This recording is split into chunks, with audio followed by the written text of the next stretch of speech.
Hi doctor, எனக்கு டீத்துக்கு நடுவுல சின்னதா ஒரு கேப் இருக்கு. அதுக்கு என்ன ட்ரீட்மெண்ட் பண்ணலாம்? பாத்துக்கலாமா, உட்காருங்க. இல்ல டாக்டர், என்ன ட்ரீட்மெண்ட்னு சொல்லுங்க.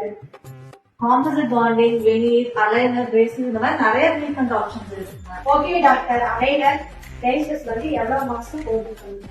அது நம்ம டூத்ல இருக்க கேப் கொடுக்குங்க. அதை செக் பண்ணணும். ஏன் நின்று இருக்கீங்க, உட்காருங்க. இல்ல டாக்டர், இருக்கட்டும், நீங்க ட்ரீட்மெண்ட் செலவு மட்டும் சொல்லுங்க. அது பொதுவா சொல்ல முடியாதுமா, செக் பண்ணி பார்த்தாதான் நம்மளால கரெக்டா சொல்ல முடியும். ஓகே டாக்டர், நான் எப்ப எனக்கு டைம் கிடைக்குமோ அப்ப வந்து நான் உங்ககிட்ட ட்ரீட்மெண்ட் பாத்துக்கிறேன். சரிம்மா, ஓகே. என்ன டாக்டர் அவங்க வந்தாங்க, கேள்வி வேற கேள்வி கேட்டாங்க, நீங்களும் பதில் சொன்னீங்க, அப்புறம் விளையாண்டு போயிட்டாங்க, ஃபீஸ் வாங்கவே இல்ல. விண்டோ ஷாப்பிங் கேள்விப்பட்டிருக்கீங்களா? அதே மாதிரிதான் இது விண்டோ கன்சல்டிங். எங்க உட்காந்து பேசினா ஃபீஸ் வாங்குவாங்கன்னு சொல்லிட்டு நின்றுட்டே பேசிட்டு போயிட்டாங்க.